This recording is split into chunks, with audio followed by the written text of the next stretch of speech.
There's a chart that gets passed around every few years. You've probably seen a version of it. It shows you exactly where you should be financially at every age. At 25, you should have 1 times your salary saved. At 30, 2 times. At 35, 3 times. At 40, 6 times your salary sitting in a retirement account. And every time that chart goes viral, millions of people look at their actual numbers and feel like failures.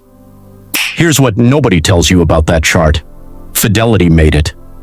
The same company that profits when you panic, open more accounts, buy more products, and hand more of your money to professional managers who statistically will not beat a basic index fund. The most widely shared financial timeline in America was written by someone who makes money when you feel behind. That's not a conspiracy.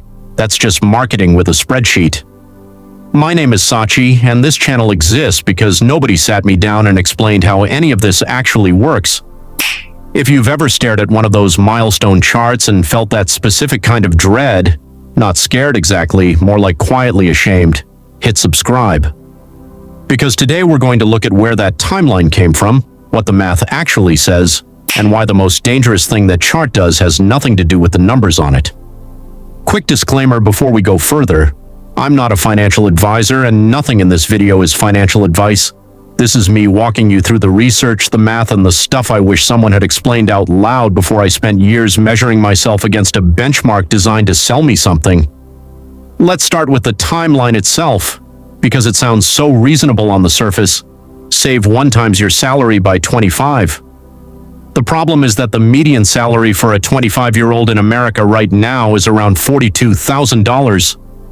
The average student loan balance for someone who just graduated? About $37,000. So the timeline assumes that at 25, while you are actively paying off nearly your entire annual salary in debt, you should also have your entire annual salary saved in an account, separately, simultaneously. Those two facts cannot both be true for the same person at the same time. The chart doesn't mention that. It just calls you behind. By 30, you're supposed to have 2 times your salary. The median salary for a 30-year-old is around $52,000. That's $104,000 saved.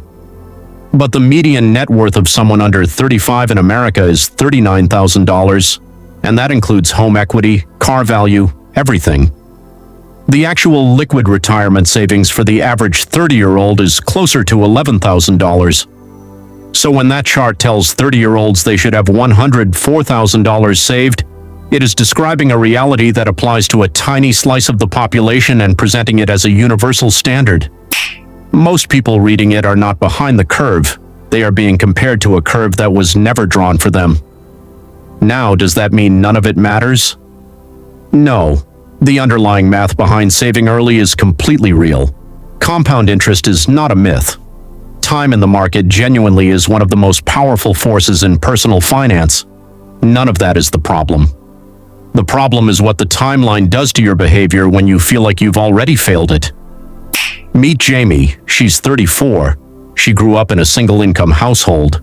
Watched her mom stretch a paycheck in ways that would make most budgeting influencers cry. She graduated at 23 with $44,000 in student loans, took the first job that would have her, spent her mid-20s paying down debt, and finally at 31 started putting real money into a retirement account. She has about $22,000 saved. By the Fidelity chart, Jamie is catastrophically behind. She should have somewhere around $110,000. She is $88,000 short of a benchmark set by a financial services company whose revenue depends on assets under management. But here's what the chart doesn't account for. Jamie didn't delay saving because she was irresponsible. She delayed because she was doing the mathematically correct thing first. Paying off high-interest debt before investing is not falling behind. It is the right order of operations. Warren Buffett, a man who compounded money at roughly 20% a year for 6 decades, has said on record that he cannot reliably beat an 18% credit card interest rate. Paying that debt down first is a guaranteed risk-free return that no index fund can promise you. Jamie wasn't behind. Jamie was doing it right. The chart just wasn't written for her. Now let's talk about what the timeline actually costs you. And I don't mean financially, I mean behaviorally. because this is where it gets genuinely dangerous. There's a well-documented psychological phenomenon called the fresh start effect. Researchers at Wharton found that people are significantly more likely to pursue goals after a temporal landmark, a new year, a birthday, the start of a month. The flip side of that is equally real. When people believe they've already missed a deadline, they're dramatically more likely to disengage entirely. In personal finance, this plays out constantly. Someone looks at the chart at 33, sees they're $70,000 short of where they should be, and the math feels so impossible that they stop opening their retirement account app altogether. Not because they're lazy, because the brain, when faced with a goal it believes is unachievable, protects itself by withdrawing from the problem. The timeline doesn't just make you feel bad, it actively pushes some people away from the very behaviors it claims to encourage. A chart designed to motivate you to save more ends up convincing a meaningful portion of its readers that saving is pointless. That is a remarkably bad outcome for something presented as financial guidance.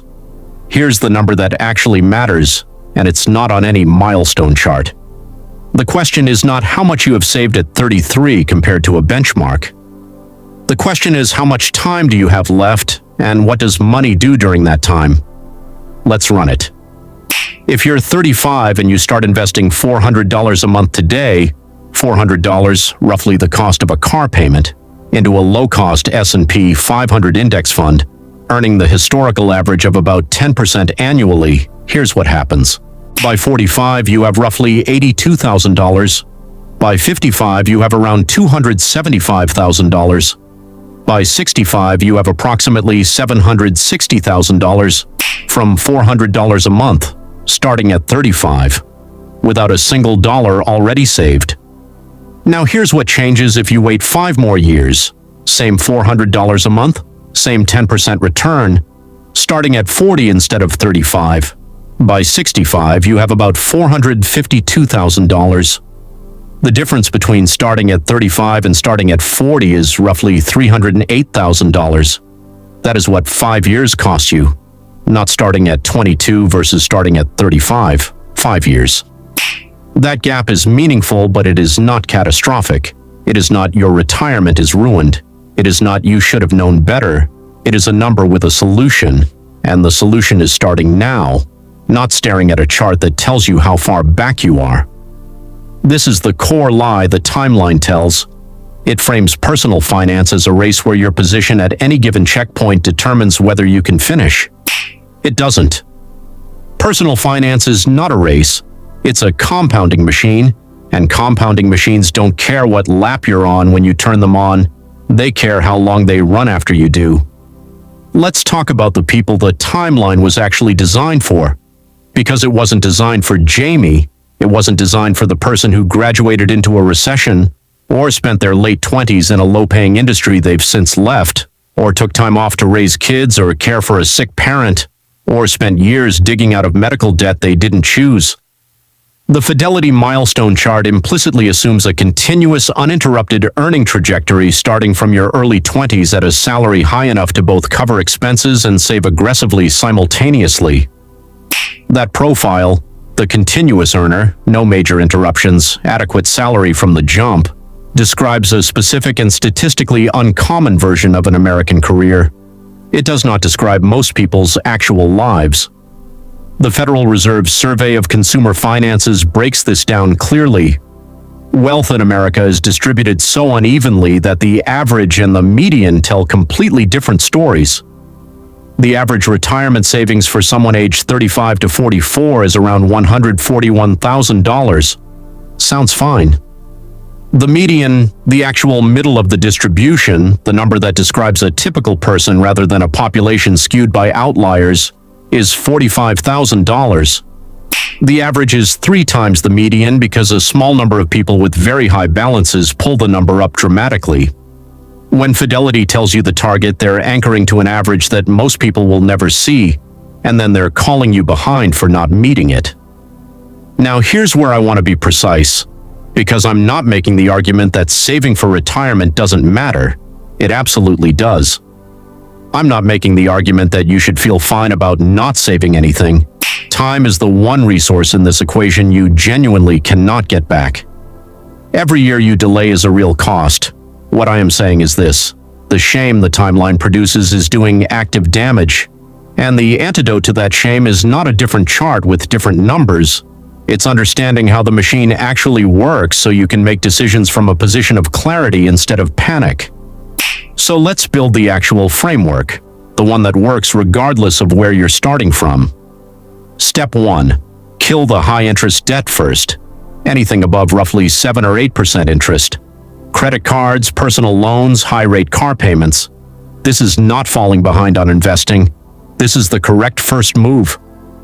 The return on paying off a 22% APR credit card is a guaranteed 22%.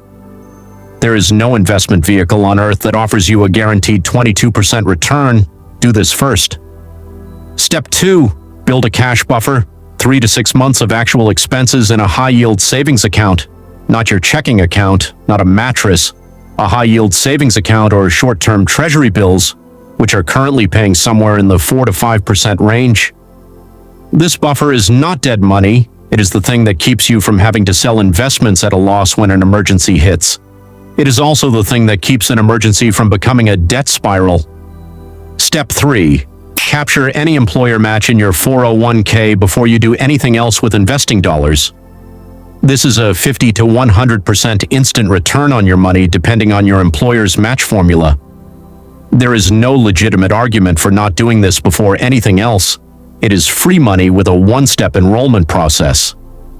Step 4. After the match, if you have access to an HSA, a health savings account, max it.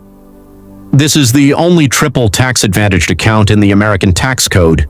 Your contributions go in pre-tax. The money grows tax-free. And if you pay your medical expenses out of pocket and save the receipts, you can reimburse yourself years later, meaning the money in the account just compounds indefinitely.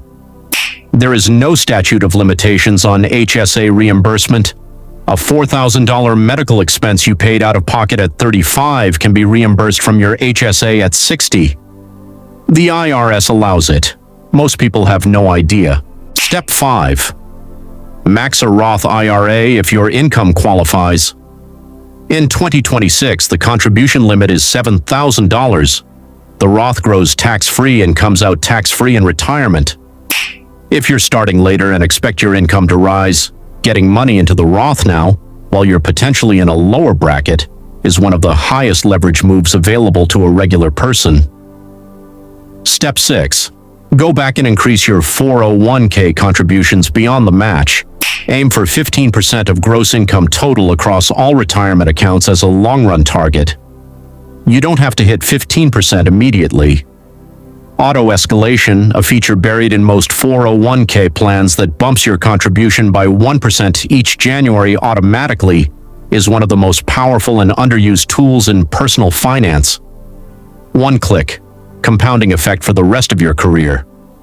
Most people never turn it on because nobody told them it existed. That's the order. It's not glamorous. It's not a secret hedge fund strategy. But it is the sequence that makes mathematical sense regardless of your starting point, and it works whether you're 28 or 42. Now let's come back to Jamie because she deserves a better ending than the chart gave her. Jamie is 34. She has $22,000 saved. She's no longer carrying high-interest debt. She's earning $58,000 a year. She turns on auto-escalation starting at her current 5% contribution rate. She opens an HSA and starts investing the balance instead of spending it immediately. She opens a Roth IRA and contributes $500 a month. At 65, Jamie has approximately $1.1 million across her accounts. She started at 34 with $22,000. She followed the sequence. She was never behind. She was just measuring herself against a chart that was never drawn for her life. Here's the thing that the financial industry does not benefit from you knowing. The most important variable in your retirement outcome is not how much you had saved at 30. It's not whether you hit Fidelity's benchmark at 35. It's whether you are invested at all, consistently in low-cost diversified funds for as many years as you have left. That variable you control starting today, right now. Regardless of what the chart says, the timeline was sold to you as a measure of your financial health. It is actually a measure of how closely your life matches a narrow demographic profile that the financial services industry found easiest to market to. Most people don't match that profile. Most people have had interruptions, detours, obligations, and constraints that the chart treats as personal failures rather than as the normal texture of a real human life. You are not behind.